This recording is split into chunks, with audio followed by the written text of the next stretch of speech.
Morning guys, Dave Canterbury at the Pathfinder School. What I want to do today is I want to introduce you to a deeper look into the Pathfinder system. I started a discussion area on Facebook last night called the 21st Century Longhunter, and I don't want you to confuse this terminology the way many people confused Pathfinder as a term.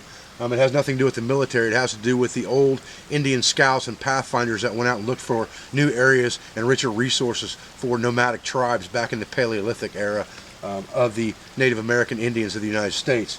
But Longhunter in general, what I'm talking about is I'm talking about early explorers, early market hunters, earlier scouts, people like Christopher Gist, who worked for the Ohio Land Company based out of West Virginia, that scouted into areas around, the Cumberland Gap and up into the Ohio Valley for land sales for the Virginia or the Ohio Company based out of Virginia, which was owned by one of George Washington's brothers. And looking at that type of gear and what they packed and carried, looking ahead into the 1800s to people like Nesmith, so you have a span of a lot of years there that you can look at the equipment, and if you look at it, they carried virtually the same things, okay? And that's where the 5 C's of survivability really comes in. And if you look at those things, the main tool that they carried, other than their flintlock or their fusel, which we'll talk about in a few minutes, or their musket, was a cutting tool, okay? And cutting tools we've talked about in several videos, and we'll talk more about that later on. What we're going to do today is we're going to do a comparison study on combustion, because I want you to understand, a lot of people ask me, Dave, why do you use that old traditional retro type equipment instead of using the latest greatest thing that's out on the market? Canvas tarps, canvas backpacks are a good example of that. And the reason for that is because it worked. It worked then and it works now, okay? If you look at the Pathfinder knife is a classic roach belly French trade knife design that worked for a couple of hundred years on the frontier. That's why I chose that design and that profile for the Pathfinder knife. Now the Pathfinder knife is thicker, it's a different grind, it's got new type handles on it made out of micarta, but the design of that knife is very similar and functional in comparison to an 18th century trade knife, and that's why I chose that profile. So looking at combustion devices and making a comparison to what they carried versus what we do today, we can see how little or how much we need for combustion to actually get by. Okay, now we do have the same benefits that they had as far as accelerants go in the 17th or in the 1700s and 1800s or the 18th century, 19th century, because they had gunpowder. Okay, gunpowder was an accelerant. Gunpowder would catch fire with a spark, a low temperature spark. 800 degrees was enough, maybe less, to spark that into a flame, okay? And if you look at that, we have those same types of things today. We have accelerants like bug spray. We have alcohol-based accelerants, which they would have had back then. We have chemical accelerants like mini inferno, like wet fire. So all those things are very comparable to the accelerants that they would have used back then, as far as whether it was a chemical-based whiskey or booze, some type of shrub, which was a mixture of orange juice and vodka that was fermented. It was a very popular drink along the 18th century frontier. It was called shrub. They also would have been combustible. Moonshine would have been combustible. Any high alcohol content thing would have been combustible or burnable, as well as having oil lamps and grease lamps, as well as having their firelock or their flintlock or their fusel or their match or their excuse me guys, I got to talking too fast there and got ahead of myself. Their musket. All of those, that's what they used for combustion much of the time, because it was set up on a basic flint and steel principle, okay? So what you had for combustion was you had accelerants, you had flint and steel for combustion, and you also had magnification for combustion. Remember, a lot of people wore glasses back then. Into the 1800s, the Hudson Bay Company sold a tobacco box. I think CanteenShop.com's got them on his website right now, that carried tobacco for a pipe. Pipes were the mainstay of smoking back then, not cigarettes or cigars. It was pipes. You'd go into a tavern and there would be a big jar of clay tavern pipes there that you just take one out and smoke it while you were there. But at any rate, so what they would do is they would carry this tobacco in this tin, and it had a cap on the top that you popped off, and there was a magnification lens in there. So they had that type of combustion as well that they used to light their pipes with. Did they light fires with those in the woods? Maybe, maybe not. You can only speculate and experiment through experimental archaeology and think with common sense to say if they had a magnifying glass, they probably used it. If they knew it started a pipe, they would know it started a fire. So conserving resources like their flintlock or their flint and steel kit would give them the ability to start fire through solar ignition and save and conserve resources. And they were just as smart as we are, if not smarter, probably smarter when it comes to living in the woods. So today's comparison, we're going to talk a little bit about flint and steel fires, okay? First, understand that the flintlock gun is based on flint and steel technology. It has a frizzen on it that's made out of a high carbon steel. And then it has a hammer on it, on the lock, okay, that actually holds a piece of flint.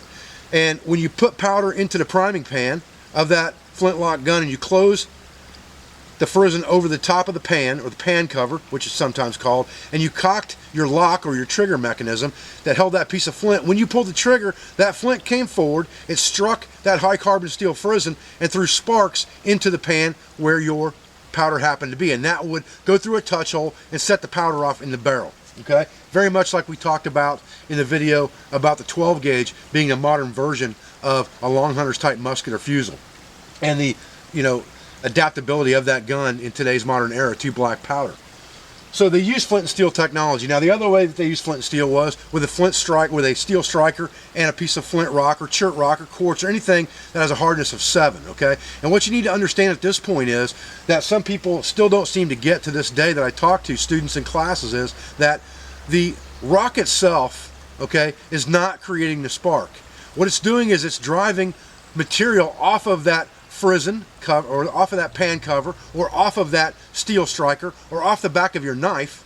It is driving iron particles off of that object that are what's called pyrophorics. Okay, pyrophorics are material that will spontaneously combust when microscopic pieces of it are exposed to oxygen. Okay, and that is exactly what a ferrocerium rod is. A ferrocerium rod is a mixture of pyrophoric metals, to include magnesium, that will spontaneously combust when they're scraped off of that ferrocerium rod with a knife. And that's why I tell people you always want that good 90-degree edge on the back of your knife, because that's really all it takes to scrape those particles off of that rod are a good sharp edge. You can do it with a piece of glass if the edge is sharp enough. It doesn't have to be a piece of metal, it doesn't have to be high carbon steel, it just has to be a good sharp 90-degree edge. And that's why I tell people to make sure they've got that 90-degree edge on the back of their knife, so that you can use it for your ferrocerium rod. If you've got a high carbon steel knife, you can also strike sparks off of it with a piece of rock that's harder than a hardness of 7, like quartz, chert, and flint that we talked about a few minutes ago. So let's talk about charred material for a minute, because what they would do, in those days if they were going to use their fire lock is, instead of putting gunpowder in the pan, they'd put a piece of char cloth or charred material in that pan and then pull the trigger. That would again spark that material and set it on fire. Just like you would strike a striker for a flint and steel kit, which I'll show you in just a minute, to ignite your char cloth, okay? But char cloth is a precious commodity. In the Pathfinder system, I tell people to carry a bandana, I tell people to carry a metal water bottle for reasons of being able to make char very easily, charred cloth. But you can char other materials like punked wood, like cattail, like the inner pith of mullein stalk. Basically, the resources in the woods are endless of what you can char. So understanding things that make good char, good solid char that's not going to burn up too fast and give you a long-term ember like tinder fungus, is very, very important when it comes to conserving resources and getting the biggest bang for your buck when you're making your char.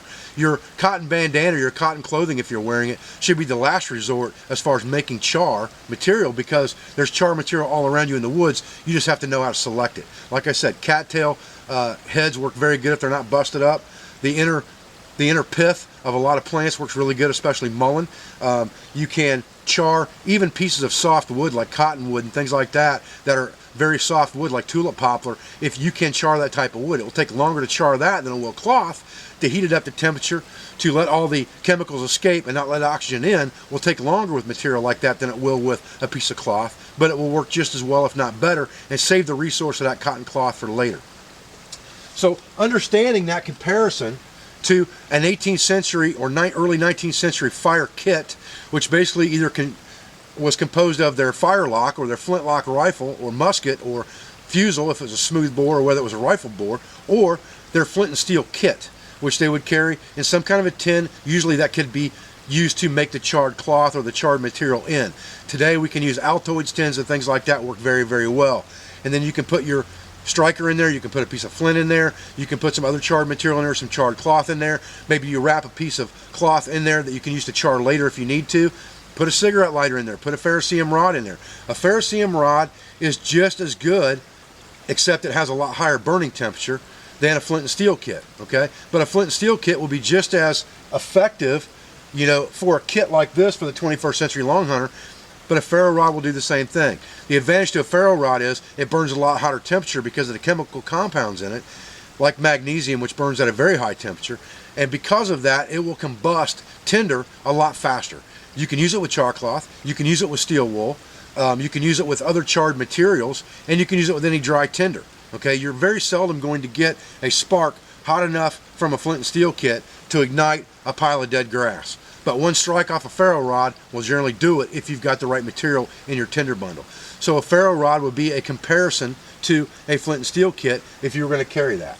And that's why I carry a ferro rod above anything else. I'll always choose the lighter first, but I always have a ferro rod with me, and generally steel wool because it holds a hot spark so long because it's molten metal. And then some type of chemical accelerant for surefire, like mini inferno, like wet fire, and things of that nature. I will always carry those. Okay guys, real quick, what I wanted to do here was I wanted to kind of go over what I would consider a decent fire kit to stash in your haversack to have on you all the time. Now, what I'll generally do is I have 2 containers in my kit. We'll talk about that later in the container comparison in the 21st Century Longhunter series, but right now we're talking about combustion. So one of the things that I carry in my haversack all the time, besides having a ferro rod on my knife, which I always have, I have this fire kit. It's made in the classic Altoids tin, okay? And I've said many, many times, you know, I don't think you could put enough stuff in an Altoids tin to affect your survivability, all right? Unless it was a specified kit, like a fire kit, like maybe a fishing or trapping kit, something like that, you could probably put enough components in there to take care of you. You're not going to put everything you need to affect your survivability in one little box like this. You can build redundancy, but you can't depend on it for your life, okay? This fire kit, I would stake my life on, and I do believe that fire is your #1 asset in any survival situation, any emergency situation, any long-term or short-term scout, trek, or hike, anything like that. Fire is your #1 asset because you can do so many things with fire that truly affect your survivability. Your cutting tool is the only other thing that I would put above fire. There's no way that I would put shelter above fire. So with a kit like this, the size of this, I can effectively make fire a lot of different ways, and it gives me a lot of different options. And what I've done is I've poked a hole in the top of this Altoids tin to let gas escape for making char cloth. There are several videos on my channel about how to make char cloth and how to char different types of materials. I believe Dave Mitchell's got videos on there about it. Steve Critter Davis has several videos on things like that. We have probably 40 different fire making videos on my channel, so I'm not going to go into that today. What I want to talk to you about is building a sufficient, what I would consider a sufficient fire kit. And I just used a piece of inner tube rubber here over the top of that just to cover that hole, to keep moisture out, and also to keep the kit closed. Inside this kit, all right, I have some pre-made char cloth here, all right. I have a couple of wet fire cubes inside here, which gives me my surefire. All right, I could choose to put mini inferno in here as well. Mini inferno is probably, in my opinion, a little bit better than wet fire. Wet fire is just more compact as far as fitting in this kit. I always carry some 0.0 steel wool, a pretty good hunk of that in there. I told you, long-term ember out of this stuff, and it can be ignited with the ferro rod. That's the great thing about steel wool. Char cloth can be ignited with the spark off a dead cigarette lighter, a ferro rod, a rock off your knife. If you've got a good high carbon steel knife, it can be ignited with flint and steel. It can be also ignited with a magnifying glass, and we'll get to that in just a minute. I carry a small ferrocerium rod in here. It's just a spare. Like I said, it's redundancy. I have one on my knife all the time, and I also have one in my bigger container, which contains my main fire kit. Everything has to be multi-function, so if I have a container, it's going to have something in it. I carry a brand new Bic cigarette lighter. Like I said, instant flame. I'm going for that every time first. Unless I don't have a choice, then I'll go to the next thing that I've got in my kit. And then I keep another piece of just walnut dyed material in here that's made out of 100% cotton for charring later. And what's wrapped in that is a Fresnel Lens. Okay, this is my go-to beyond the lighter. If I've got sun, I'm using this first because the sun's a renewable resource. Every time I scrape things off of material to make fire, whether it's a ferrocerium rod or whether it's the back of my knife or whether it is just a regular fire steel, which I'll show you in just a minute, that's made for flint and steel. Anytime you do that, you are expending a resource. With the sun, you're not expending a resource. All right, and all of that, so you've got 1, 2, 3, 4 with the ferro rod, 5 with the wet fire, and 6 with the char cloth. Instant methods of making fire in this kit right now as it stands in this tin. That's what I would consider these small Altoid tin kits good for. Put enough stuff in there that you can effectively do the same task 4 or 5 different ways if you have to, and that would include a small trapping kit or a small fishing kit, the pocket fishing kit, anything like that. You want to make sure that it's multifunctional and you can do things several different ways. This kit can be put in a pouch, or it can be put in your haversack. I keep mine in my haversack because my pack contains my main secondary redundant container with my main fire kit in it as well, which is redundancies of a lot of this stuff that are in that, except it has Mini Inferno in it. So that was my comparison in fire kits. Now, what I wanted to show you was, I wanted to show you Flint and Steel, okay? Actual Flint and Steel, not off a Firelock weapon, but what they're talking about by Flint and Steel, and we'll talk about that real quick, okay? What I have in my pocket here, other than the cordage, which I always have pieces of that laying everywhere, I have 2 different strikers here. This one's a little bit fancier. It's kind of got a dragon head on it, and this one's just made out of an old file, and it's rusted up, and you can see the file marks in that thing. It's made out of an old file, and files make great fire strikers.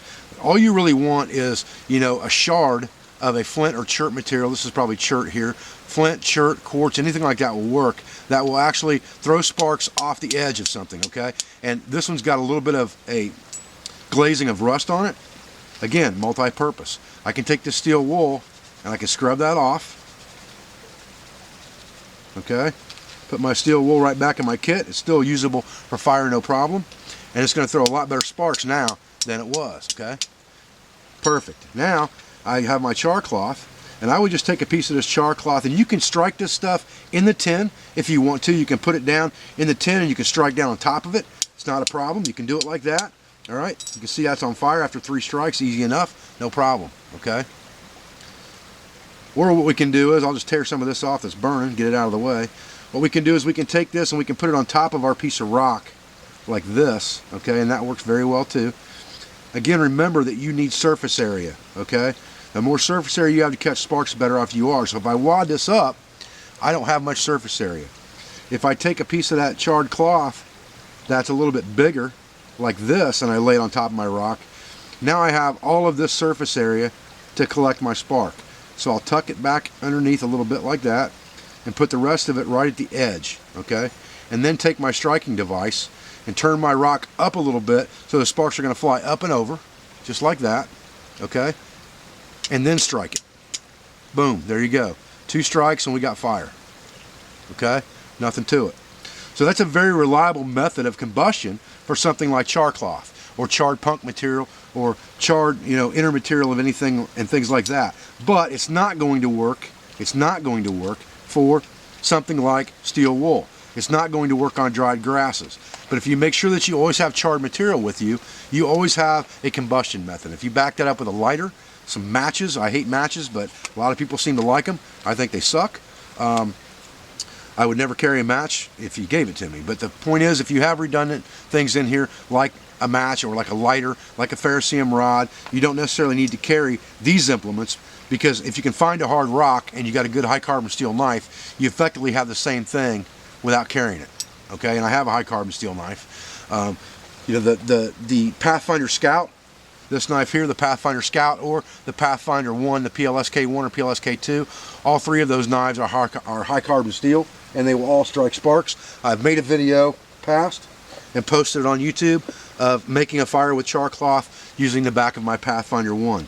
So I wanted to go over that with you today and show you how to effectively strike sparks onto charred material, charred cloth, using a Flint and Steel setup, and also tell you that you don't have to carry this. If you've got your knife, you can avoid this as long as you can find a piece of rock somewhere. Now, if you can't find a piece of rock or it's not in your area, maybe you want to add that to your kit just to make sure you have it. But between the ferrocerium rod, the lighter, the accelerants, the char, the magnifying glass, there's a lot of ways to start firing this little tin, and I don't have to carry a heavy metal object on top of the knife that I'm already carrying that's a metal object. That's my whole point in this discussion.